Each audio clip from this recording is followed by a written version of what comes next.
Today we are bringing all of the Fortnite news straight to you with timestamps if you'd like to skip to any part of the video. Hello everybody and welcome back to another video. If you are new here, my name is Kyle. I am your guy with too many YouTube channels and welcome back to everything that you missed in Fortnite this week. Guys, we're going to cover everything, pretty much everything. We're not going to cover stuff that's like typically in the shop, in and out of rotation, stuff that is just not worth talking about anymore. We're going to be talking about things that were trending on Reddit. We're going to be talking about the return of Wild Weeks, which are crazy. We're going to be talking about a storyline post that went trending. We're going to cover all of it. And again, guys, timestamps are there if you'd like to skip to any part of the video. Let's get into it with a trending post about a skin complaint in Fortnite. So if you guys usually watch these videos, you would know that every single week while we're talking about everything that there is to recap about Fortnite, we take a look at the subreddit to see what posts went trending, what are people talking about the most, what in general is the community saying. So this was one of the most trending posts of the week. It really sucks that many iconic characters are literally inobtainable for a majority of players. He expands upon this post and it's by SorryRing4630. Darth Vader has been an NPC in almost every Star Wars event, but you know, but you want to play as Darth Vader? Nah, should have played the game earlier. You want to play as classic Spider-Man? Nah, should have played the game earlier. I get the exclusivity of the battle passes probably makes Epic a boatload of money, but I don't know about you, but if the battle pass skins weren't exclusive forever, I'd still buy it. I know Epic probably wouldn't want to do this, but surely selling Darth Vader, Superman, and classic Spider-Man at a higher price, but still incentive you to get the battle pass kind of before they became expensive, would make them unfathomable amount of cash. That honestly makes a lot of sense, but the problem is, and this is a video that we're going to be talking about coming up because we have a reply room. Join the Discord if you'd like to have a little bit of an opinion on that. We are going to talk about the idea of Epic Games actually bringing Battle Pass skins back to the game. The problem is, these things are advertised as something that will never come back. You're playing this season, this is what you get this season. If you didn't play this season, you didn't get it. I understand where everybody's coming from. And I personally wouldn't care that much if the Battle Pass skins came back. I wouldn't lose any sleep over it. I still think it would be wrong personally, but I can't wait to make that video because there are a lot of conflicting opinions about it. And it makes sense. People who haven't played the game will never be able to get to play as their favorite IPs. Darth Vader, Spider-Man. But at the end of the day, sucks. Sucks. I don't know what else to say to that.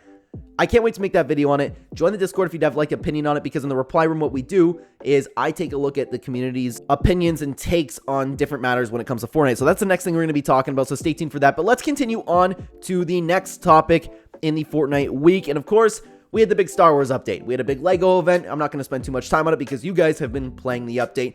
Chewbacca's weapon's awesome. I'm just sad we didn't get the Force Mythics. I don't know why we didn't get the Force Mythics, but still, the blaster's fun. Darth Vader's fun. It's always a good time when Star Wars comes into the game. And if you haven't checked out that Lego update, man, is it fantastic. Continuing on though, something very little is there was a buff to Rocket Racing bots.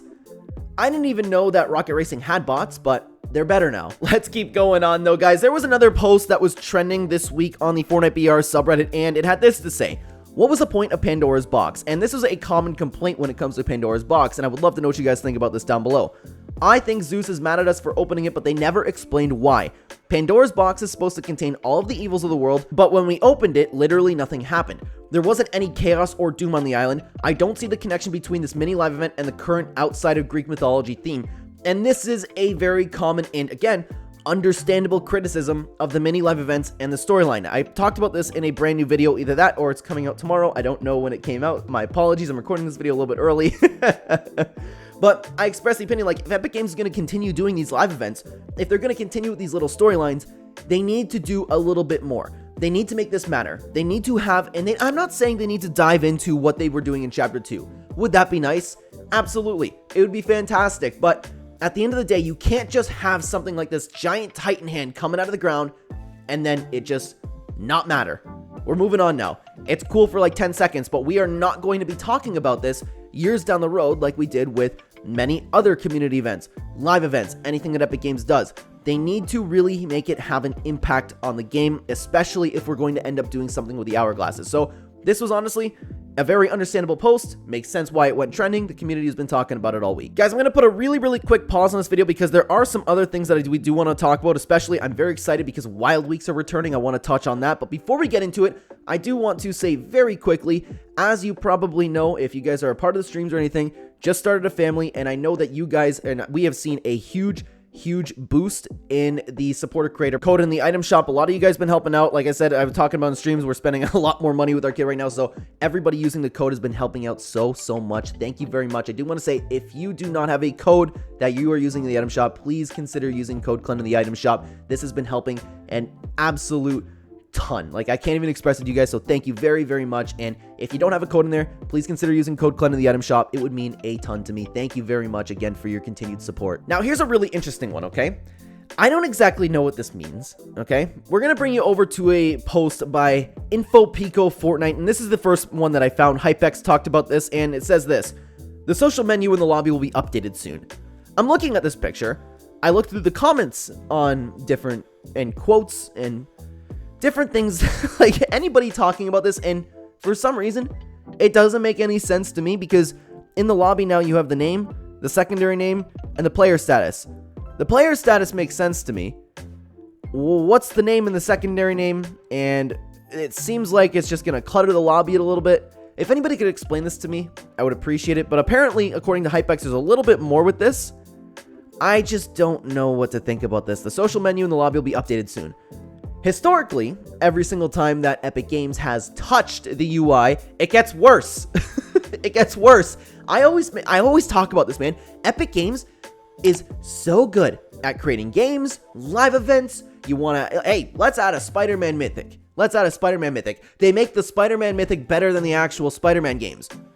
But every single time they touch the UI with any sort of update, it gets worse. I don't understand how this is possible for a company as great as Epic Games. I don't get it. So I'm not looking forward to this. The locker is a mess. The UI is a mess. Every single little thing to do with the locker right now, the battle pass menu, whatever it may be, it's a mess. It's ugly. It's disgusting. And it has never been in a worse state. So I don't want this new feature. Don't add any new feature to it. Fix what you already have, Epic Games, because it's just something else they're going to mess up. I don't get it. But now to bring you back to something that actually is a little bit more upbeat, Fire Monkey brought some great news to us, which I am very excited about. New upcoming Battle Royale Wild Week. Whiplash Wild Week Sports Car Takeover. Don't know what this is about. I don't care what this is about, but the point being, Epic Games is finally bringing back Wild Weeks. How long's it been? If I'm not mistaken, has it been since Chapter 2 that we haven't had any Wild Weeks? Oh my god, that would be so long ago. I'm thinking Primal they came out. No, they were probably still there in Chapter 3. It doesn't matter. It doesn't matter. Wild Weeks were a great way to spice up the game. I don't know what the Whiplash Wild Week will really mean. I would imagine that there's more cars on the map. Maybe they drive faster. Maybe they don't run out of fuel. No fuel would be perfect. I don't know why vehicles still have fuel in this game, but I'm excited for it, man. I'm excited for Wild Weeks. Puts a nice spin on the gameplay. Continuing on, we had a little bit of a small hotfix this week, and as you guys would know, the big bush bomb was unvaulted. A lot of people are making jokes about this, saying that every time Epic Games is running out of ideas, they just throw the big bush bomb on us. This was such an unnecessary addition, but at the end of the day, it's a hotfix. They're making the loot pool different. I'm okay with it. I'll never use the big bush bomb. I don't think I've actually ever used a big bush bomb, and augments aren't even here to take advantage of it. So I don't know why Epic Games put this back in the game, but hey, you know what? A little bit of a change. I'm here for it. Now, guys, before I get you out of here, Jojo Josiah came up with a really wholesome tweet that I wanted to take a look at because it kind of sums up a little bit of the community that people need to hear about. If you're interested in hearing what that is, check out this video on screen right now. We talk about it over there. Thank you so much for watching, everybody.